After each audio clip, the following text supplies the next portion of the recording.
Hello my lovelies, it's Wednesday the 26th of October. Can't believe that we're nearly all the way through October, and if I'm really honest, I haven't really felt as spooky as I normally would because of Loki.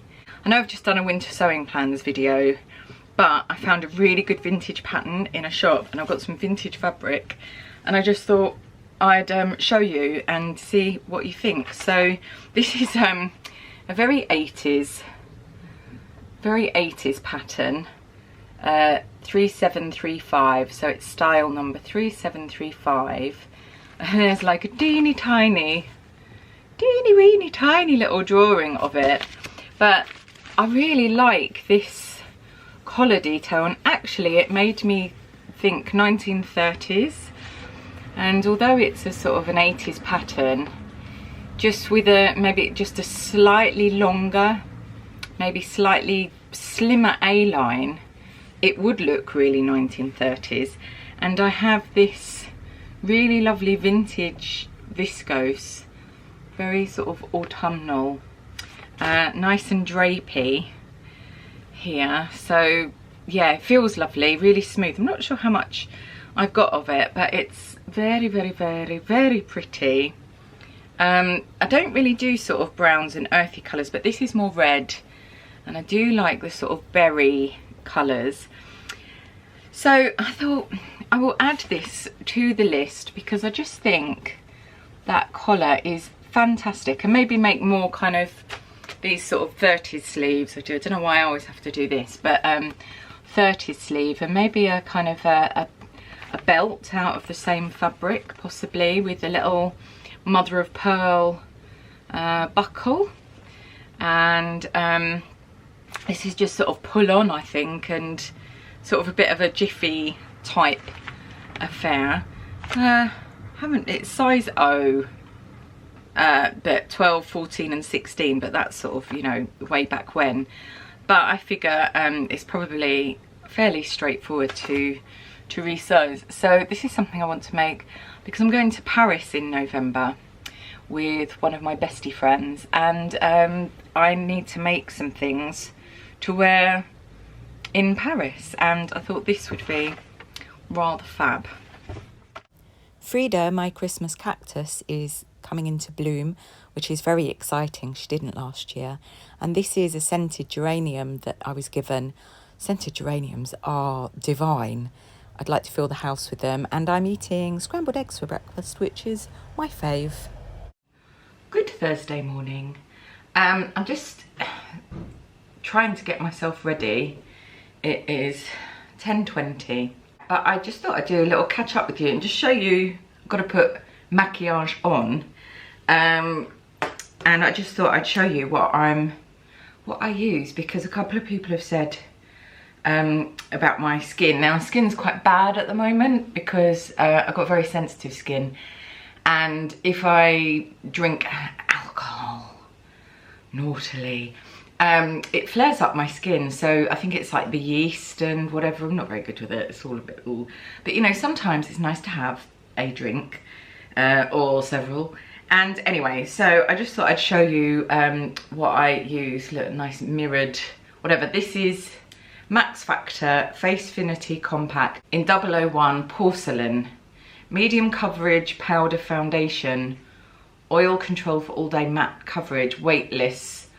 Water resistant. Does not clog pores. Dermatologist. Whatevs. Tested. Suitable for sensitive skin.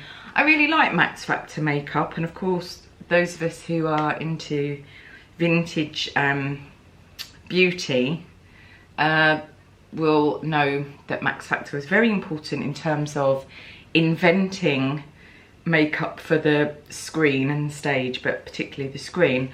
This is a brand new one that I just bought. One of the things that I would say about this, it gives really good coverage. In this country it is $13.99, but I don't know how much it is elsewhere. It gives really good coverage. I'm not sponsored by them, I do really like this. The one thing that I would say with this is once you get to a certain point, with the cake of foundation, it tends to crumble and go a bit funny. But I really like this this makeup. It's the nicest one. I don't like liquid foundations particularly, and I do like the stick foundation that I use, but I'm just not putting too much on at the moment. But look, you can see it just takes down all the red. I mean, I'm a very sort of pasty, pinky red person, and you know, c'est la vie. It is what it is. So I use that, and then I've just got this eyeshadow palette. Look, it's all a bit manky. This was actually my child's, and she didn't want it, but I really like the sort of the taupey colours in this. So that goes on. I have no technical ability, no technical know-how.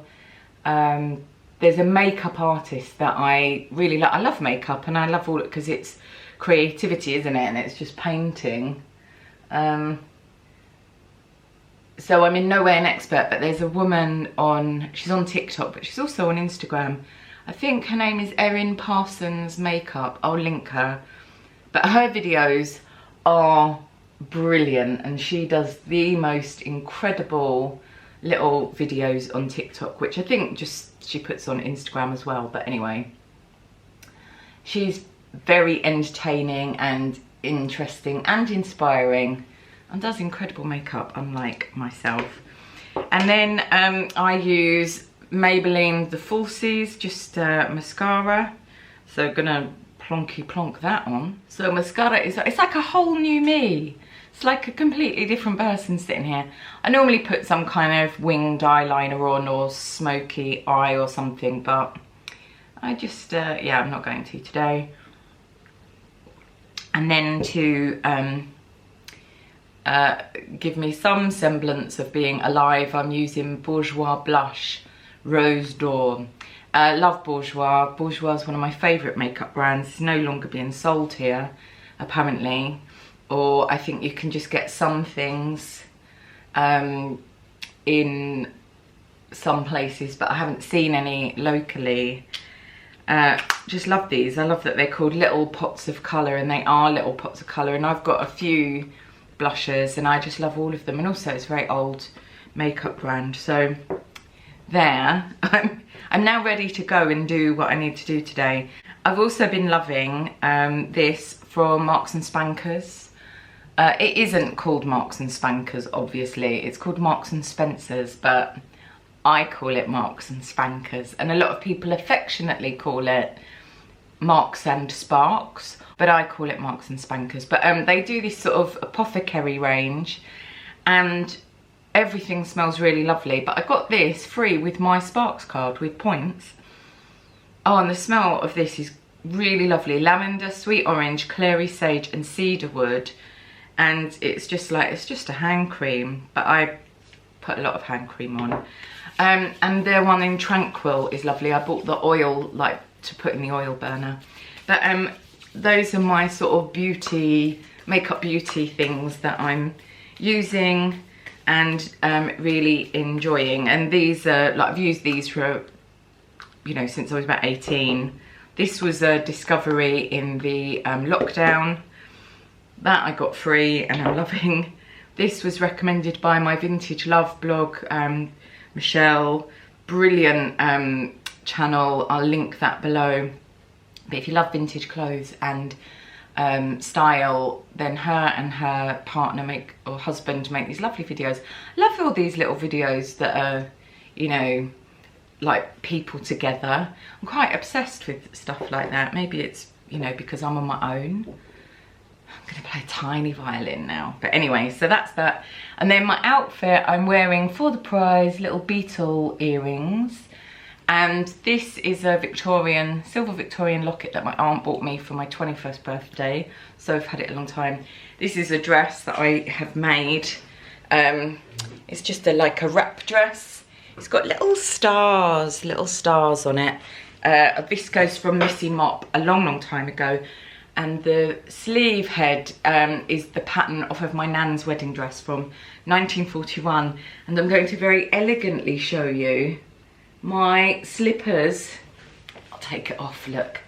Slipper, Schiaparelli pink. I treated myself to new slippers, new moccasins, but velvet, Schiaparelli pink, fleecy lined, and I am loving these. Marks and Spankers, not sponsored.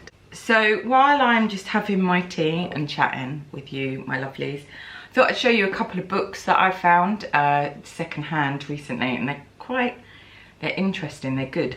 So the first one I just found in a charity box at the supermarket, and I'm sure you can understand why I was attracted to this book. The cover, Some Prefer Geisha, by someone called Boy Dement, Minty Boy. It's from 1960 something. It's a really weird book, I have to say.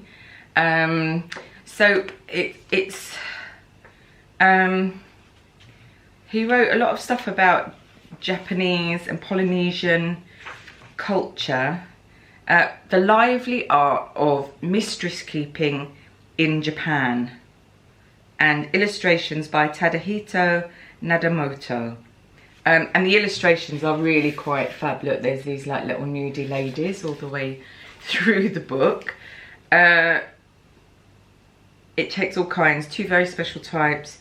Hostesses and hostess hunting, tricks of the trade, notes on seduction, high and low strategy, advice from the experts, the lay of the land.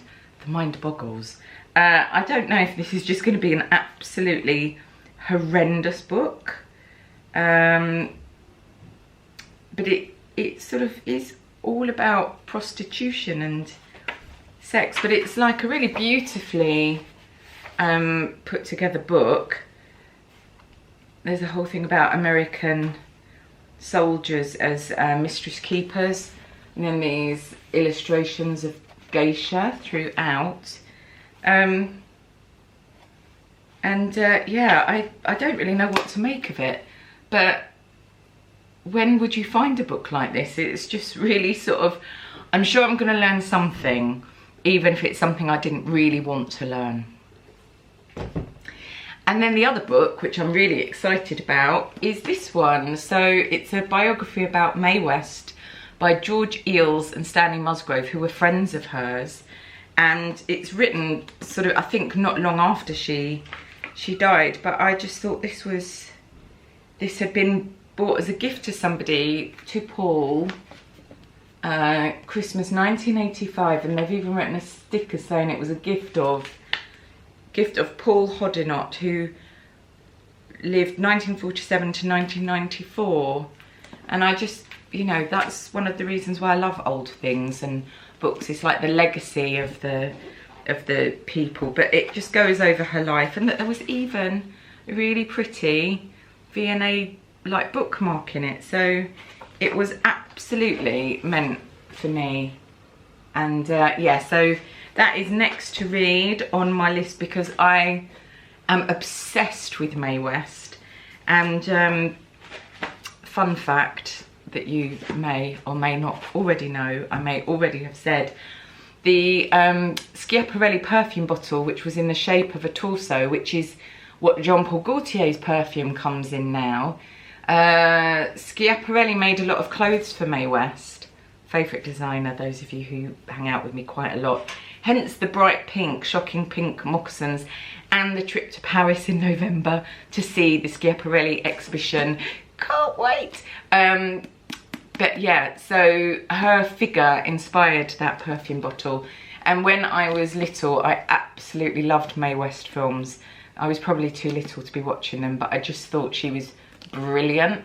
And I like to feel that, you know, maybe some of my slightly spiky attitude, the feistiness that somebody told me I was recently, maybe channeled from Miss West.